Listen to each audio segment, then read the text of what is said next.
পুৰা তেল গৰম হৈ আছে এটা মই মিক্সাৰ জাৰত পিয়াজ দুটা বিলাহী আৰু এফালে সৰিয়হ আৰু এফালে আদা ৰসুন এনেকৈ কৰি পেষ্ট বনাই লওঁ ফ্ৰাই ধুনীয়াকৈ হৈ গ'ল হাফ ফ্ৰাই কৰি পেষ্টটো বনোৱা হৈ গ'ল আৰু এফালে মটৰ আৰু এফালে আলু বইল কৰি পিটিকি থৈছোঁ আৰু এফালে এতিয়া মই মাছকেইজনী নমাই ল'লোঁ আৰু এতিয়া মই গোটা জিৰা দি দিছোঁ অকণমান দি দিছোঁ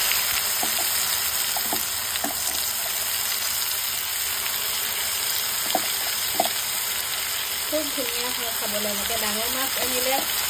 বন শাকৰ লগত আৰু নহ'লে এনেকৈ পেষ্ট বনাই খাই বহুত বেছি ভাল লাগে এতিয়া মই পেষ্টটো অকণমান ভাজি ল'ম এয়া মই মছলাখিনি ভালকৈ ধুনীয়াকৈ ভাজি আছোঁ আৰু এতিয়া ইয়াত মই এড কৰিম মটৰকেইটা আৰু আলু আৰু মটৰ দি অকণমান মই ভালকৈ ভাজিম এতিয়া মই ইয়াত দিম নিমখ সোৱাদ অনুযায়ী আৰু তাৰপিছত মই ইয়াতে দিছোঁ হালধি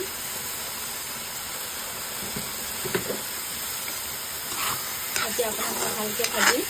দেখিছে খুব ডাঠ হৈ আহিছে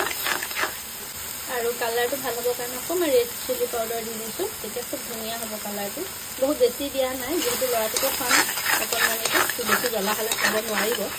গতিকে কালাৰটো ভাল হ'বৰ কাৰণে জাষ্ট অকণমান দি দিছোঁ এয়া ধুনীয়াকৈ ভাজ খাই গ'ল আৰু এতিয়া মই এড কৰি দিছোঁ ইয়াতে গৰম পানী দি দিছোঁ পানীটো একেবাৰে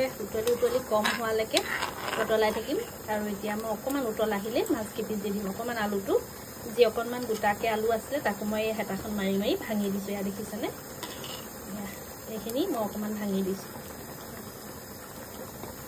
খেলে পুৰা বকবককৈ উতল আহি গৈছে আৰু উতল আহোঁতেই মই মাছকেইপিচ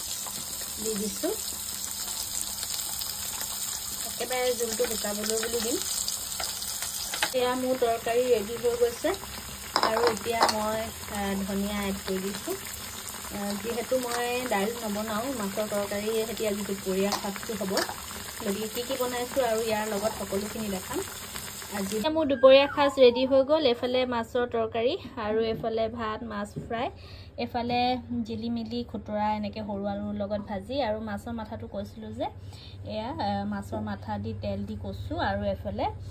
লগত চাটনি তো আজি দুপৰীয়া সাজ ৰেডি হৈ গ'ল কেনেকুৱা লাগিছে জনাব আজিলৈ আহিছোঁ পিছে বাই বাই